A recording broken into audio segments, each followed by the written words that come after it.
Good afternoon, everybody, and welcome to our very first webinar of December. My name is Lisa, and I will be your host for today, which I'm very excited about because the cybersecurity topic is one I'm very, very keen on. For those joining us for the first time, a very warm welcome to you. And for those of you who attended one of our webinars before, it's good to have you back. Today's session will be delivered by the amazing Michala Liavaag. She's an information governance and cybersecurity consultant and expert, having previously developed cybersecurity programs for local authority, the NHS, and large charities. She now works as a freelance consultant, and she's the managing director of Cyberity Consulting. So she'll be our amazing presenter for today. This session is all about cybersecurity for small charities, so I really do hope that you'll find this insightful. As more and more people are joining us, I'll just say a few words about probably the survey, the cybersecurity survey that you may have seen pop in. We've conducted that, was it a couple of months ago now, with the National Cybersecurity Centre, and it was a major survey about the state of cybersecurity in the charity sector. We'll shortly publish a white paper with all the findings, but what really struck us is that we realised that collectively as a sector, cybersecurity is extremely important. But sometimes we wonder where to start, especially if you're a small organization wearing several hats or fearing that you're lacking the skills. So hopefully this session will help you start constructing a robust cybersecurity program.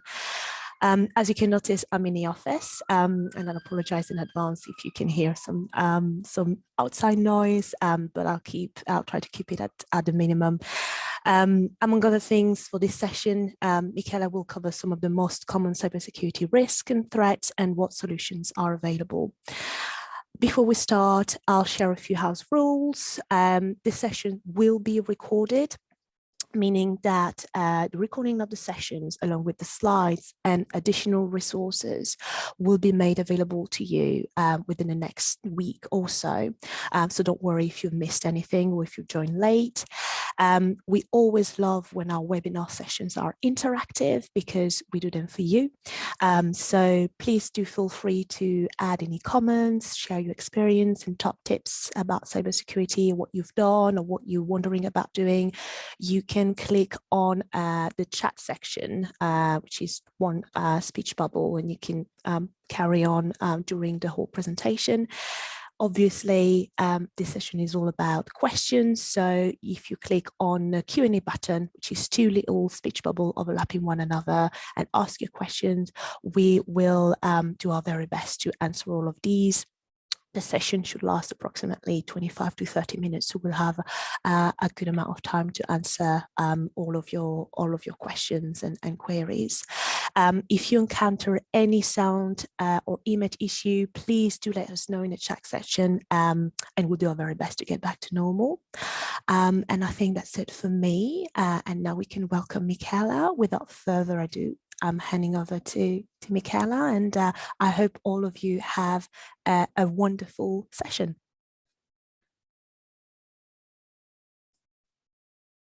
Hi, that's great, Lisa. Thank you very much. And it's great to be back with Charity Digital, so thank you. So just to mention for everybody, I really do want you to get a lot out of the session. As small charities, I appreciate the challenges that you face. So do feel free to interrupt and ask questions throughout if something that I talk about sort of prompts a question in your mind, rather than necessarily holding it until the end. I'm quite happy to do that. Okay, so let's just explain to you what we're going to cover in the session today. You've already had a bit of a who am I from Lisa there, so I won't dwell on that too much. But I'll just give a quick summary around, the sort of threat and risk and what you sort of see in the news these days. And we'll have some poll questions throughout the session. I'll also talk about some of the common vulnerabilities that affect everybody and the steps you can take to protect yourselves and your charities. And then in the closing part of the session is Ask Me Anything. So hopefully you'll have a whole load of questions ready for me to help you there. And then I'll go through some key takeaways and things you can do later on.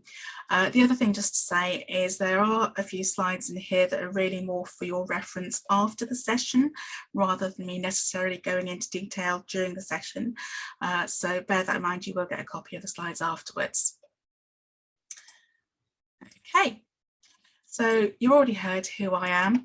I think the key thing that I'm really very passionate about is upskilling not-for-profit organisations. So definitely, sort of local government, NHS, charity sector.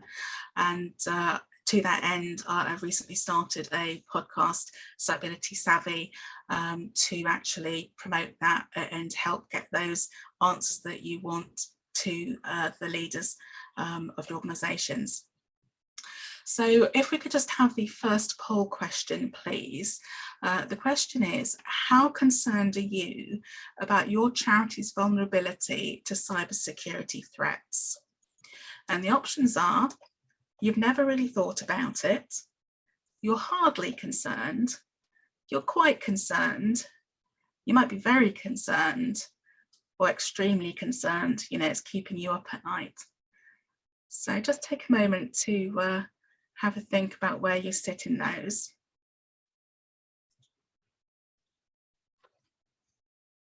Okay, and our results are in, and perhaps not surprisingly, most of you are quite concerned, taking the middle option there.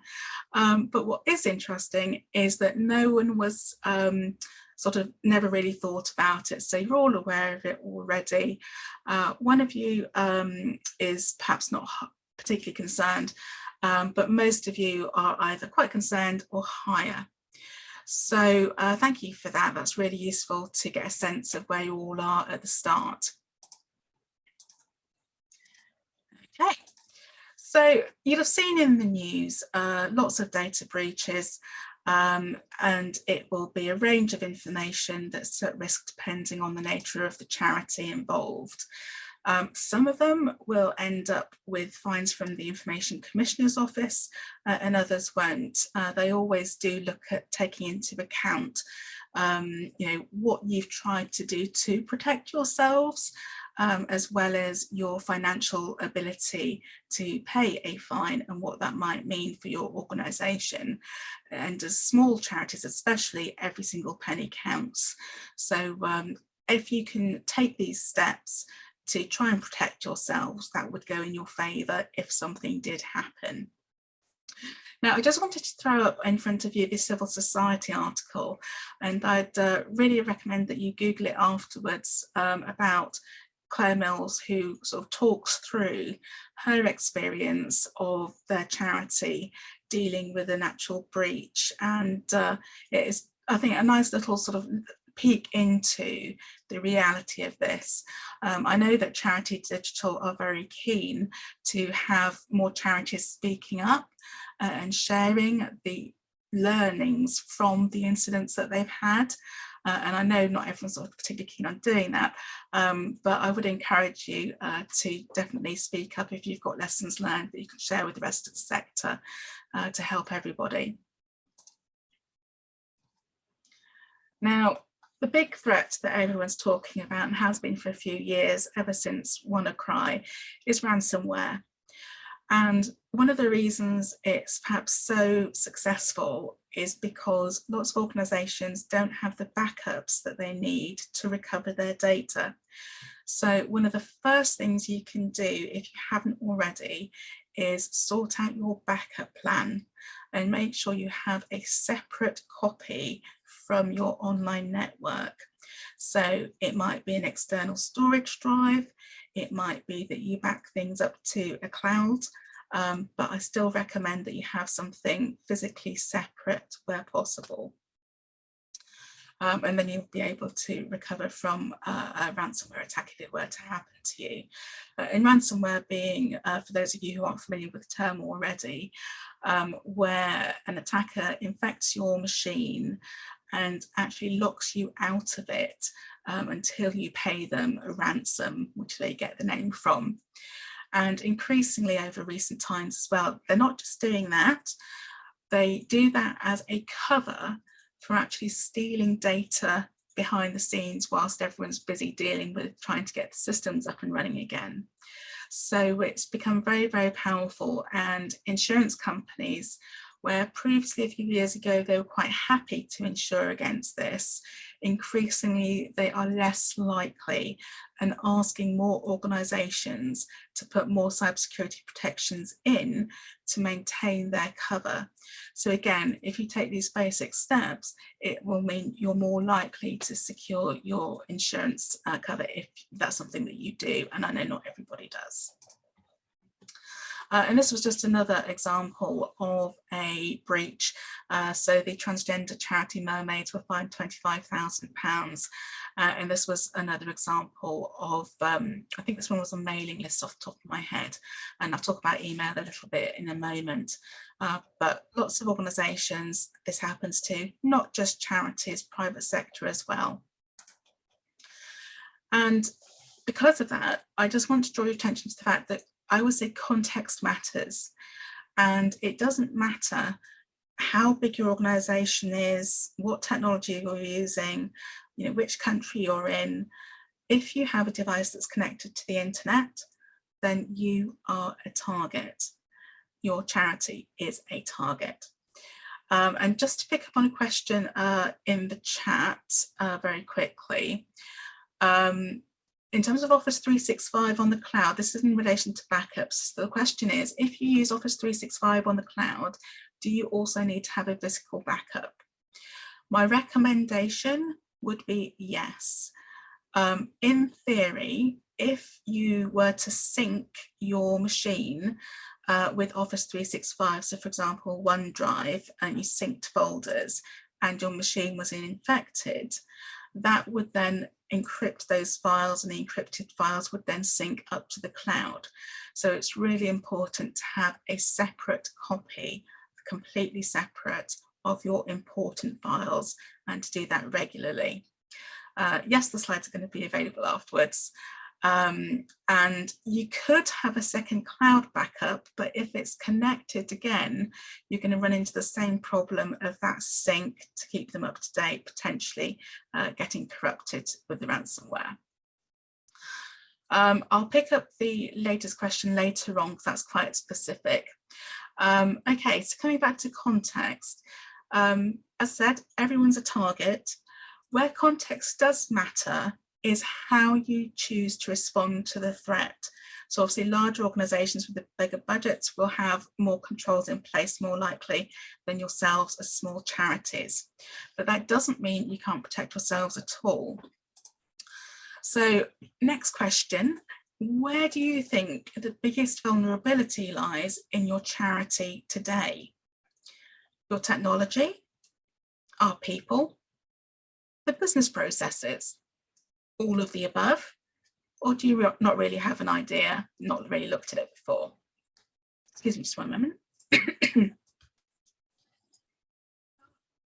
There's an issue with the poll. Is that not letting people vote? Sorry about that. Let me just see if I can. It's really strange. Let me try again. Yeah, sorry about that. It wasn't letting people vote, which is very strange. So I'm afraid we might have to move on from that one. Or okay. Feel free to put any answers in the chat as well that we can pick up on. Yeah, sorry about that.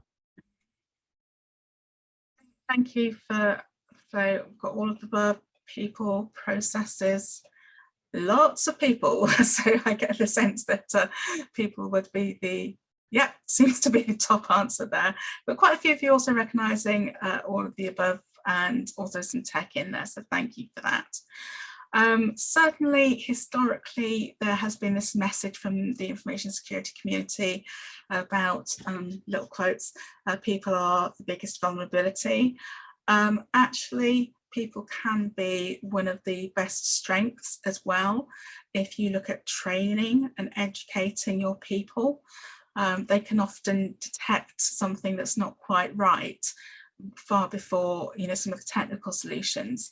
So I wouldn't necessarily say they have to be the vulnerability, but they certainly can be.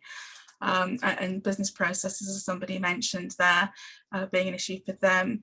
Thinking about building security into your processes is something that takes a while to get used to, but definitely something that's worth doing to help reduce your risk there.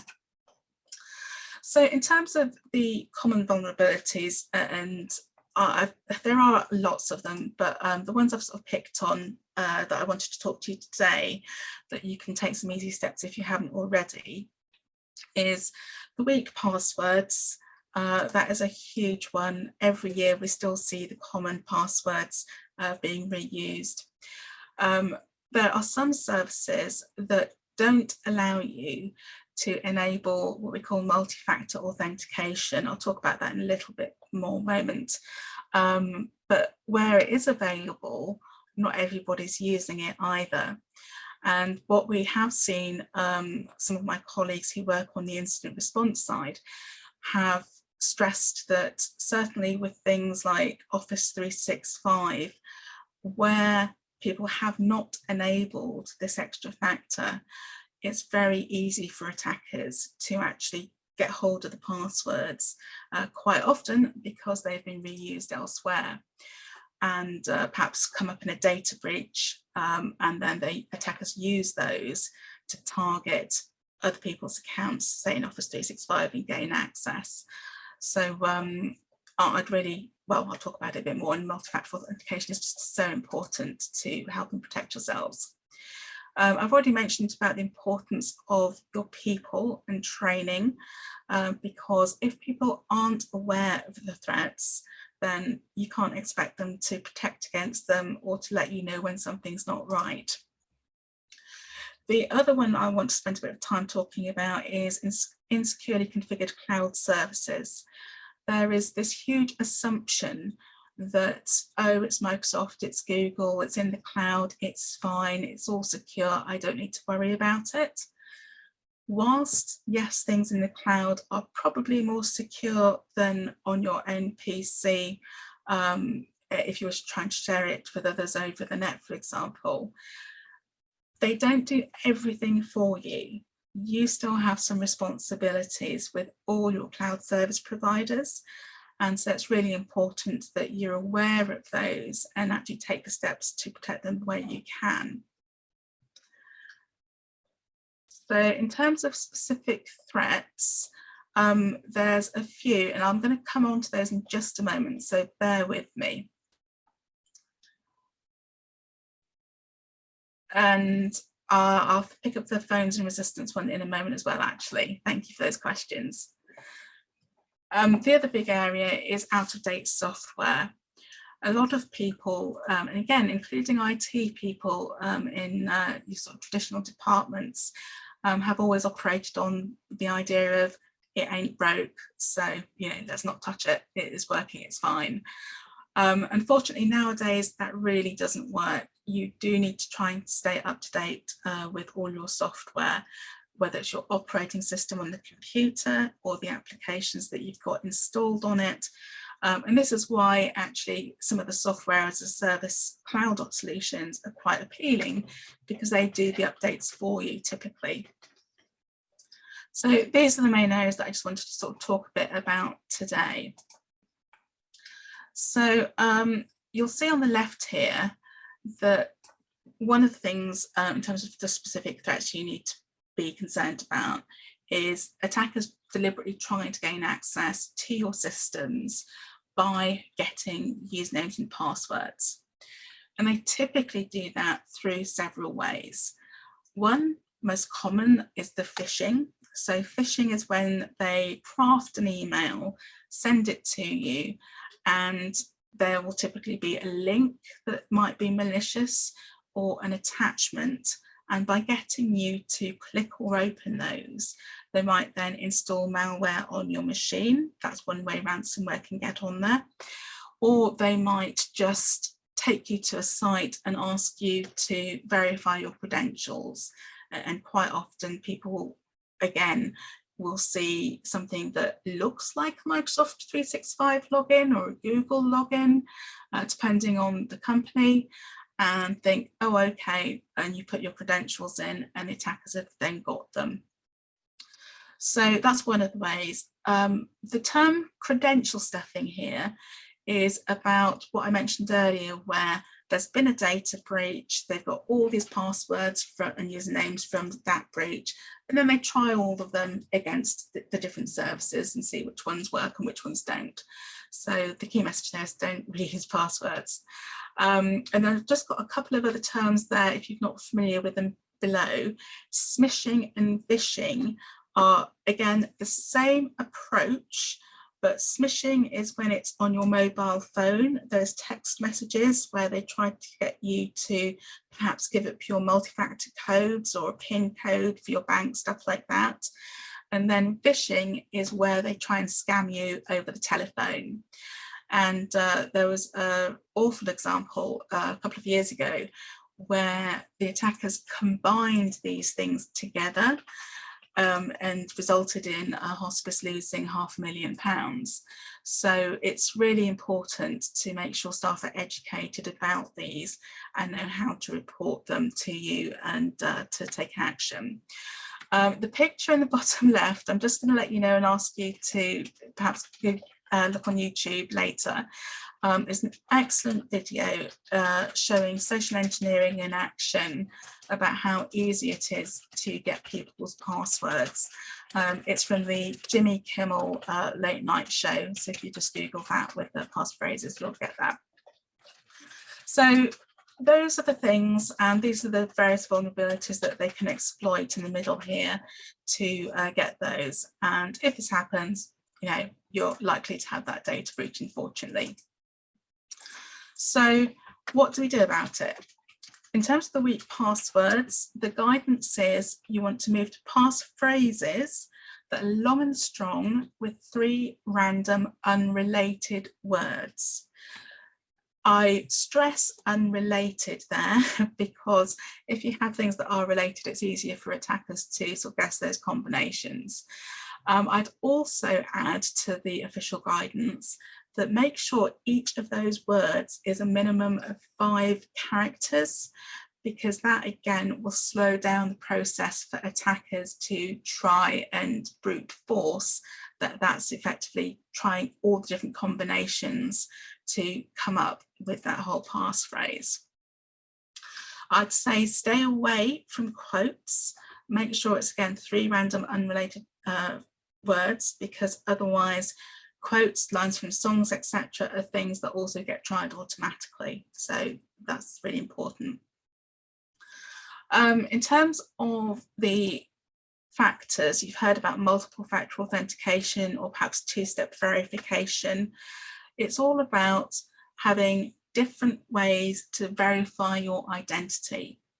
So you've got your username, which in my case says I'm Michala.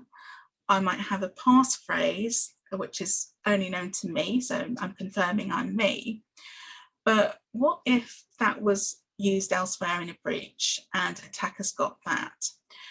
Then the only thing left to stop them is another factor. So something I physically am, so that might be a fingerprint scan, a face scan if you've got a phone that does that, for example. It might be, I don't know if you've seen the banks increasingly are doing voice print scans now. It might be something that you have. So somebody in the chat mentioned a phone and having an application on your phone to give you the code to authenticate to the system with a little pass PIN typically. Although some don't ask for a PIN, they just send you a little thing saying, is this you, trying to log in, and you say yes, and off you go. So lots of different solutions out there, but the key message here is if there's an option, turn it on, because it can be the last thing that will stop an attacker compromising your accounts. The other thing I'll just add to that on a personal note is your personal email accounts at home. Have they got MFA turned on? Because if they haven't, please go and do that. If an attacker gains access to your personal account, then typically they can gain access to everything else, because password resets typically go to your main account, and then they can use that password reset feature to gain access to everything else. So I definitely say please do that today if you haven't already. And if your email provider does not give you that option, I would recommend switching that. And yes, absolutely, Google are doing that now, and increasingly companies are beginning to get wise to it and mandating it, but there are still lots of companies that don't mandate it because they see it as more difficult for their customers, particularly if you have an older customer base. We recognise that there are challenges with multi-factor authentication for some, and then it's up to businesses basically whether they mandate it or not, but some prefer not to. So just do it if you can. In terms of password reuse, what I'd recommend here is, if you're not already using a password manager, do. There are free open source options available, like KeePass, KeePass. There are paid solutions available. So things like LastPass, Dashlane, they're all good options, and there are others, but whatever you do, get one that's respected and has good sort of security to it. If I recall, I think there might be some guidance on Charity Digital's past cybersecurity articles about those options. The other key thing is using that different password for each application and website. One thing I'd say, for example, those of you who have social media channels for your charities and don't use any technology to manage those accounts, then you want to be very careful about controlling your usernames and passwords for those, because again, if those are compromised, then somebody could be posting things in your name that would then affect your brand, which you wouldn't want, because obviously that then affects your reputation and potential income.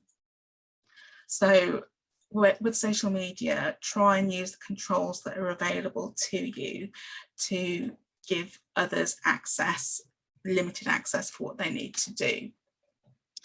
In terms of the use of single sign-on, which is where, particularly in larger organisations, you only have one kind of master username and password, and then it automatically signs you in to all the other applications that you'd normally need usernames and passwords for. It's really good from a user convenience perspective. From a cybercrime perspective, it's perhaps not as great, because if somebody does compromise that password, then again, they have access to all those other applications as well. But again, it's about context, you know, what's right for your organization. So, you know, there's no sort of right or wrong to it, really. It can be very good from a user perspective. Yes, I have heard good things about Bitdefender as well, so that is another option that you could potentially use. Moving on to the volunteers and staff not being cyber aware. The training side, the National Cybersecurity Centre have redone, it was earlier this year, redid their training. And so there's a free session that you can give to all your staff if you don't have the money to buy one of these sort of specialist training options for cybersecurity for your staff. There are lots of great options out there, and I'm just thinking another one that you might want to have a look at. Amazon have opened up their training that they give to their staff to basically the world, so you could Google that and use that for your staff if you preferred over the NCSE version. Again, no wrong or right really to this, it's just making sure that everyone knows there's basic steps to protect themselves and your charities. There's a link later on in my slide deck to the training that I'm mentioning, so you can have that after the session. The other thing I just mentioned actually on the training front is don't miss people out. Don't think, oh, they don't deal with this, so they don't need training. everybody deals with digital services in their personal lives as well as when they're working or volunteering for your charity. So it's really very much a life skill now, and I'd really encourage you to just make sure everybody has this sort of basic understanding and protects themselves as well. In terms of your board members, they need additional training to think about it from a risk point of view and the resilience of the organisation, and thinking about how, what that means and what steps they need to take. So I would encourage you to at least get one of your board members, in terms of your trustees, to perhaps become a cybersecurity champion. And they can have a look at the board toolkit that the National Cybersecurity Centre put together. There's lots of great stuff in there, but it isn't short, unfortunately. There's quite a lot. So I'd recommend that you get at least one person to sort of work through that and then support the board with those conversations. That's really important. Okay, so having done all those things, we'll have reduced the chance of a data breach. Note I haven't said, no, you're going to stop it completely. There is no organisation that can be 100% secure, and there's no technology that you can buy that will make you 100% secure either. So if somebody's trying to sell you something and they claim that, they're lying, okay? All you can do is take reasonable steps to reduce the chance. So in terms of some of the other key threats, I just wanted to talk a little bit more about. In terms of malware, I've mentioned that getting onto a PC can be for several reasons. It can be because they want to try and get a ransom from you. It might be they're covering their tracks and they want to steal data that they then sell on. It might be, for some of you, depending on what you do, you might have access to other companies' networks, and they might want to use you as a weaker stepping stone, for example. They might just want to get on there and see what financial information you've got and steal that. One of the other common things we've seen increase over the past couple of years is what we call business email compromise, where they will perhaps identify who your suppliers are and then impersonate one of those suppliers, say, oh, we've changed our bank account details, and try and get you to send money to them. And a lot of people, unfortunately, still fall for that, including large amounts. So work with whoever's responsible for your finance to make sure that you've, excuse me, losing my voice 1 second, to make sure you've got some controls in there to verify the identity independently of those people, because you don't want to be caught losing money as some others have, unfortunately. It's worth having a look at the charity fraud campaigns that are available online that has some wonderful resources to help support you in that area. The other thing I just want to mention is, when you're a small charity, you don't have teams of people to do this for you. And when you are stressed and trying to do a lot of things at once, it's very easy to not sort of maintain that level of vigilance about perhaps those emails that come in. So I'd really just encourage you to try and get into the habit, so it becomes automatic, of when something does come in from an external source, is run through in your head the sort of checks as to, is it expected, first of all? If it's not expected, is it creating a sense of urgency for me to actually take action and click or open something? Those are immediately flags for you around phishing. And there's lots of online sort of phishing games and things where you can sort of spot the fish to practice that. And again, that's something we can provide some links to afterwards if that would be useful. So the key thing here again is train your people, don't forget about the board, and then we'll be reducing that chance of the data breach. Okay, so another area that unfortunately this happens far too often, I really wish it wasn't happening this often, but it does. The Unauthorized disclosure of information often happens through email. It can be through, there's huge long email trails you get because somebody's replied and somebody's forwarded it to somebody else who wasn't on the original thread, and then they get all of this information, and quite often buried in there will be something sensitive about somebody, and that really shouldn't be happening. So again, get into the habit of deleting some of those trails and thinking about who actually needs the information, and not sort of automatically necessarily replying to everybody or forwarding things on. So that's one thing to watch out for. The other thing that we quite often see is, and this comes down to training, people don't always know how to enable, for example, blind copy. So blind carbon copy, BCC, in their Outlook client or whatever email client they use.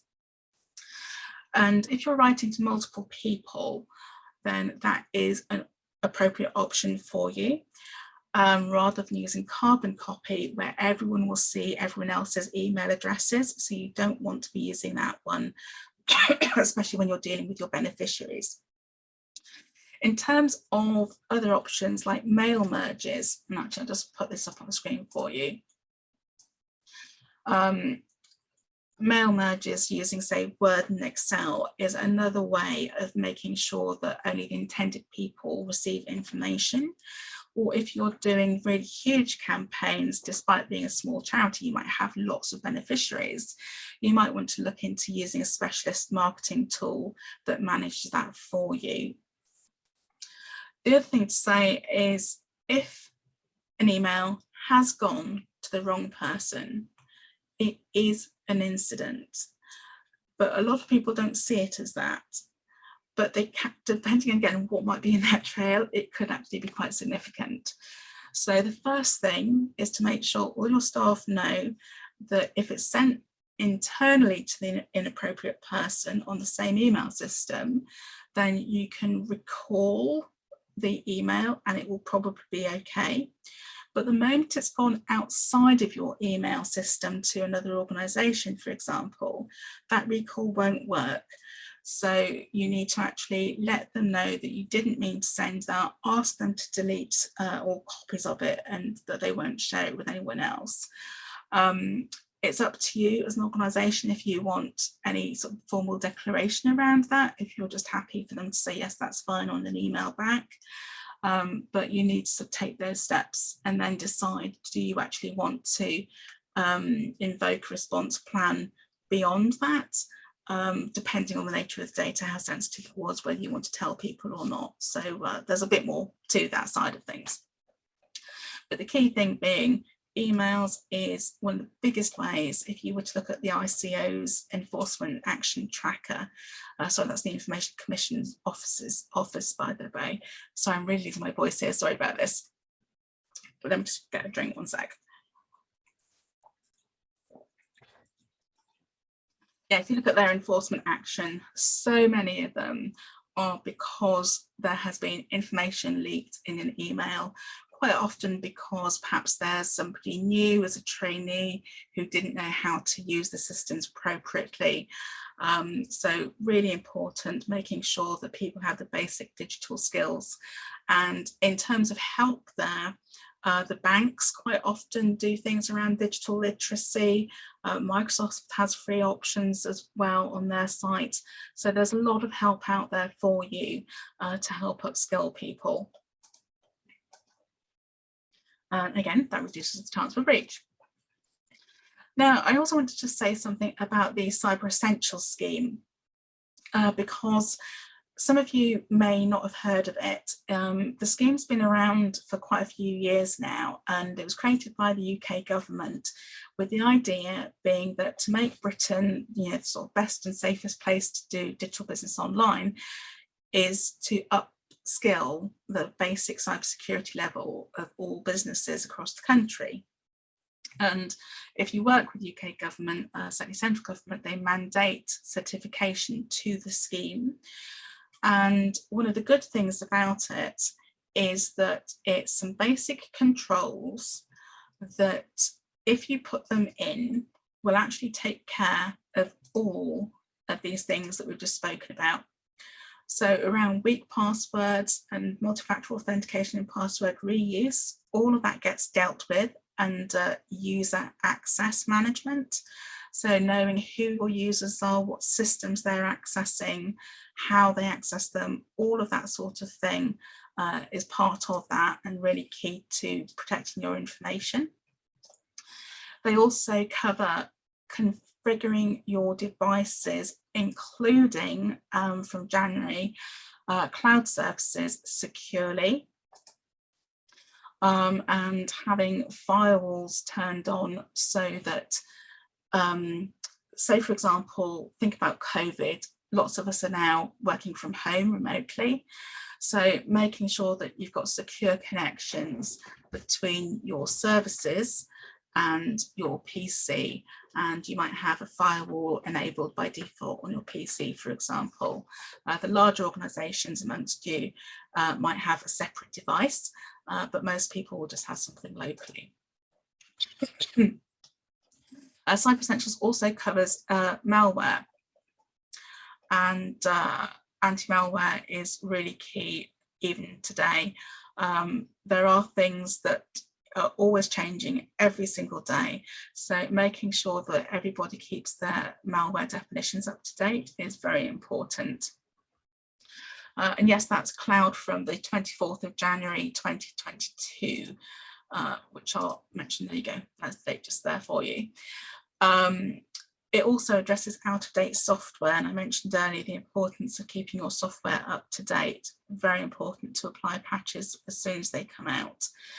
Let me just have a quick look at that one question. One moment. We were all set to use CE, Cyber Essentials. Then a trustee mentioned their IT person at work said it required changing passwords every 4 weeks. Is that right? No, it most definitely is not right. I'm not quite sure how they've interpreted that.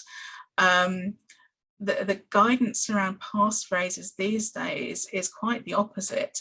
It's actually better to have a single strong long passphrase that you don't change for anything from say 6 months to a year, and the only time you would change it would be if there was a security incident where perhaps an attacker had gotten hold of it and it was compromised, so your account was compromised.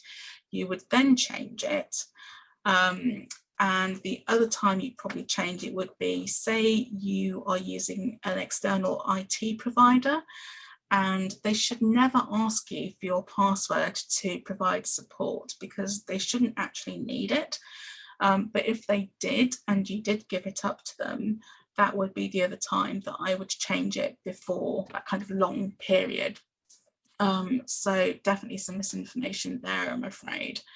There are huge changes coming to Cyber Essentials, the biggest change since it was created. And this is, again, is responding to the new threats around the ransomware and the uptake in cloud services due to the pandemic. More people are working remotely. And so configuring cloud services securely, there'll be a huge emphasis on you to actually make sure you do that, rather than it just being about the cloud provider's responsibility. I'm hoping we'll see more cloud providers starting to enable things by default, rather than being insecure by default because it's convenient. But you know, it'll take time, we'll get there. There is a really good, launched earlier this year, assessment tool that you can work through on the IASME governance site. IASME are the company that are responsible for actually administering the Cyber Essentials scheme and some others that do counter fraud and things as well. It stands for Information Assurance Small and Medium Enterprise. If you work through this, it will actually tell you what actions you need to take, so you can come up with a little action plan. One thing I would say about Cyber Essentials is people often ask, oh sorry, terribly sorry. People often ask, what's the difference between Cyber Essentials and an international standard, ISO 27001? ISO 27001 is much bigger in scope. It also looks at information in all forms, so paper records as well, for example, where Cyber Essentials is really only focused on the digital side of things that are connected to the internet and protecting those. The other key difference is that Cyber Essentials is what I call a prescriptive standard. So these are the rules, these are what you must do. You either do it or you don't, you pass it or fail, that's it. ISO 27001 is a risk-based standard, which means you can say which controls you've got in place and how you're going to implement them. You say what level of documentation you're going to keep, and then an auditor will check, what you've said you'll do, are you doing those things?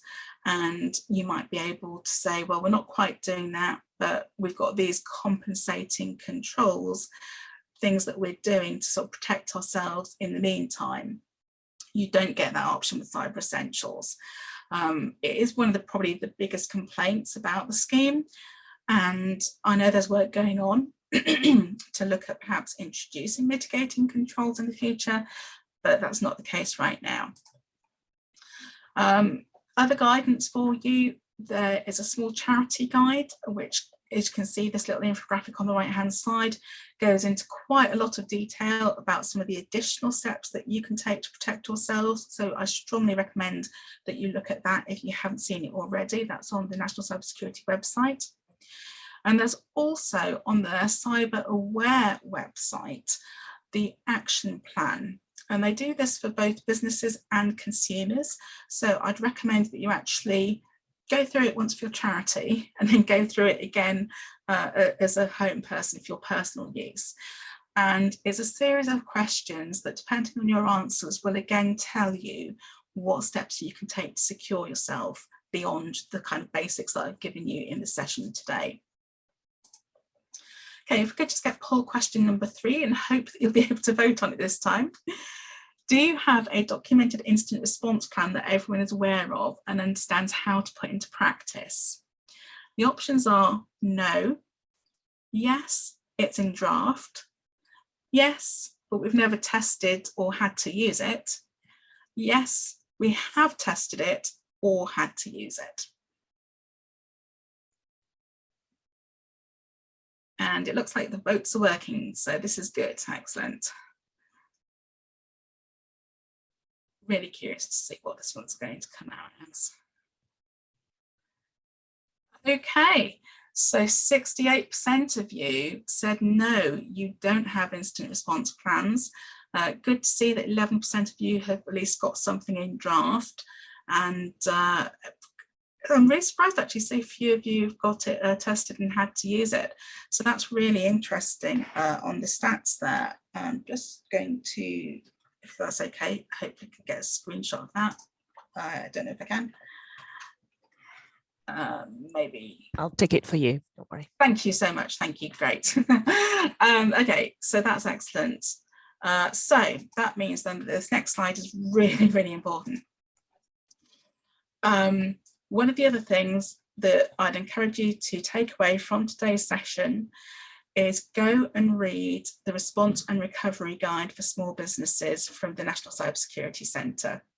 There are lots of guides out there, but this one is specifically designed for small businesses, and as charities, small charities, it is pitched at the right level for you. You absolutely should have an instant response plan in place. We always say these days, it's not if there's going to be an incident, but when there is one.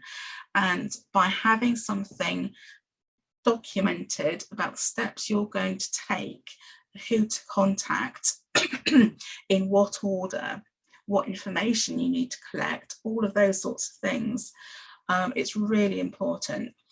There are some excellent templates available online, but I would say again, start with this and then for those of you who have cyber insurance, have a conversation with them, because they might actually have services.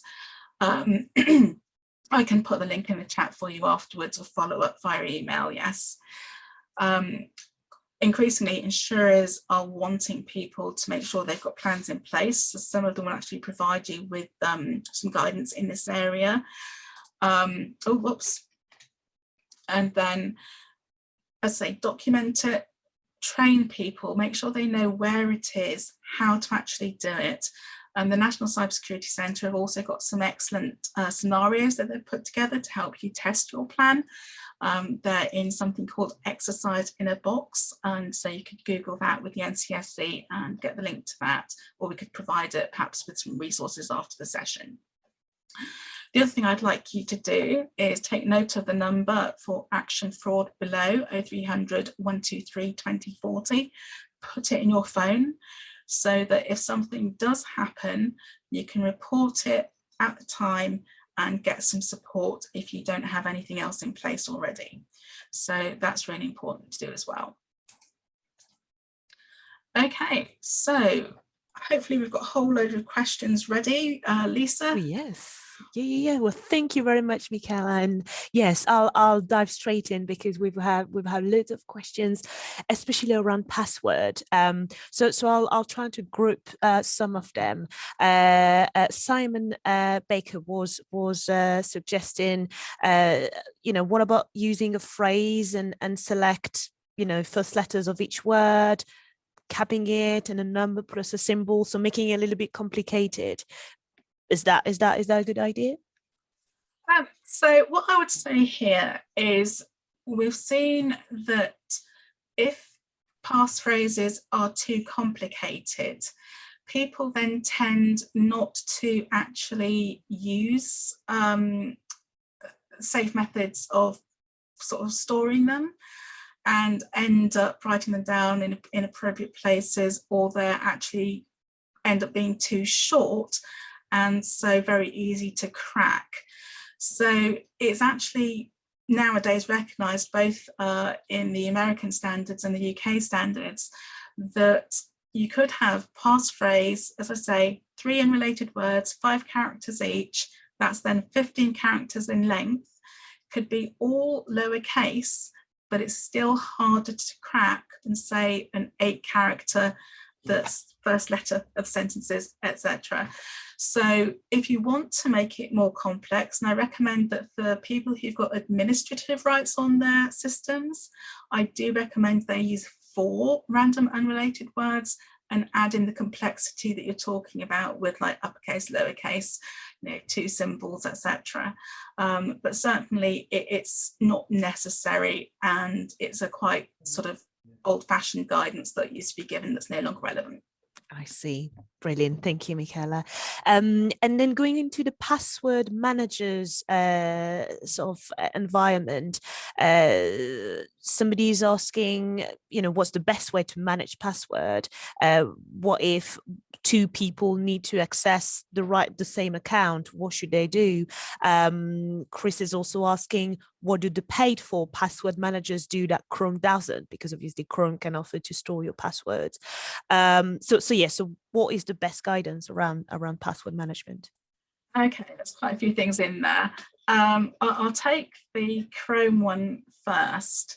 So all internet browsers typically offer the option to save your passwords in the browser. And the National Cybersecurity Centre, rather, in my view, contentiously say that actually that is a good option for people. I would caveat that and say it's better than not using anything, but if you use your browser and your machine is compromised, then everything's saved in the browser, and so they then have access to absolutely everything. In terms of the cloud solution options like LastPass, Dashlane, etc., they have the benefit of being accessible from lots of different devices. So your mobile device, for example, you might have a tablet, you might have a work PC, home PC, whatever. So that's really the value in those systems. Those of you who prefer not to rely on the cloud, you can use something like, say, KeyPass is a decent, okay password manager, and you could sync your database encrypted in the cloud, so you still have it accessible from multiple places, but it's not as seamless as those nice cloud services. So I would recommend those. Did I miss a bit of the question? I think I missed a bit. And no, well, you've covered quite a lot, thank you. And two other questions were more around if you have to share password because they are protecting a document that two different people need to access. How do you get about that? Is it a good idea to share passwords? Okay, even internally? Yeah, so if people need to access the same document in that, and you've password protected it, in that case, it would be appropriate to share it. But in terms of the method you use to share it, you should always use what we call out of band, so a different way. So say, for example, I've emailed the document to them. I should then perhaps call them and give the password over the phone, or perhaps I could text message it to them on my mobile with an SMS message. But what I shouldn't do is email the password as well, because again, if that email account is compromised, then the attacker would have both the document and the password and would see that sensitive information that you've tried to protect. Yeah, absolutely. Well, thanks very much for that. A couple more questions. Somebody asking, is there a good way to back up contacts and emails? You know, what should they use to do that? That's a very sort of difficult one to answer in a way, because it's very much dependent on your system and what you've got. You know, things like iCloud and Google Android will all have options for you to back up contacts in the cloud and things like that. If, in terms of your personal services anyway, in terms of their work solutions, there are other options for backups available. And to a point, some of those will be retrievable after, say, a year anyway, so you get certain things as standard. So I think the best thing I can say to you is look up what your system is and see what is recommended for that particular solution. Yeah. It's not a quick answer, I'm afraid. Yeah, but yes, absolutely. I'm seeing Nicole mentioning that they use WP forms. Karen saying that they use Skykick for 365 backups. So there are probably a few people could look at. Yeah, so the WP forms I'm just seeing is actually about a different question. That's about storing member details. Again, this is a difficult one because it depends on how it's configured. If it's configured securely and the data is encrypted whilst it's sat in the sort of back end of that.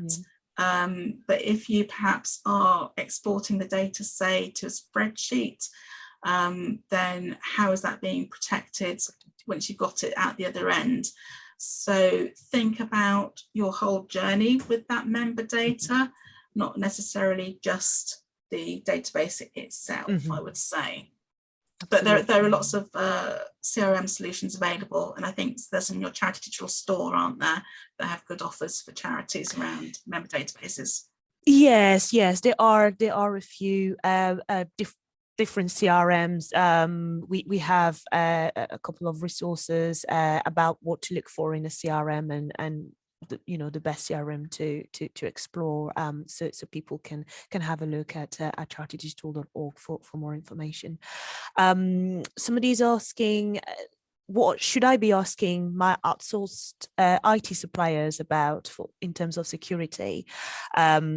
Can I ask if we're secure? And basically the IT supplier said, yes, you are, but how do they check that you know, actually the cloud has been set up correctly, everything is going well. How do you get into that conversation with an IT provider? Yeah, that's a really great question. And to be honest, we could do a separate webinar just on that one topic, because the whole sort of thing around what we call information security supply chain assurance is a huge area, especially as there's an increase in attackers attacking the IT providers because they know those IT providers have access to systems of all their customers. So we've seen a huge increase in that. There's not a straightforward, quick answer. However, the National Cybersecurity Centre have a good section that they updated this year would be, on supply chain assurance, and they actually have a short list of questions that you can ask your provider, and they also have some examples of what answers you should expect back. Yeah. So I would say look there first, and then if you're dealing with a provider for payment card information, then the PCI Council have a similar list of questions that you can check. So maybe I need to add those into the resources because they weren't in my slide deck. Thank you for that question. But yeah, no, brilliant. And yes, and I think that's all we'll have for today. But thanks very much for all of your questions. Thank you, Michala, for your time and for providing all of that, because it's been extremely helpful. And I can see from the chats and the quality of questions we were receiving that, yes, loads of people really enjoyed it. And to be very honest with you, we probably should do a round two with you, because there's so much to cover. But yeah, thanks very much again for your time, and thanks to all of you for joining us today. We really hope that the session has given you some helpful tips. We will shortly send you a feedback form, so as soon as you leave the Zoom meeting, you'll be prompted for feedback, so please leave it, so that we know whether what we've done is great. And yeah, we hopefully will see you again soon. As we've said, this session has been recorded, and Michala and ourselves, we put all the resources in the resources tab, so you can access all the slides and all the URL links that you need to take a look at. Yeah, we look forward to seeing you again. Once again, thanks very much, Michala, for your time and for today's presentation. And we hope to see you all again very soon. Thanks so much, Lisa. Great to be here again. Thank you, Michala. Goodbye. Bye-bye. Bye-bye.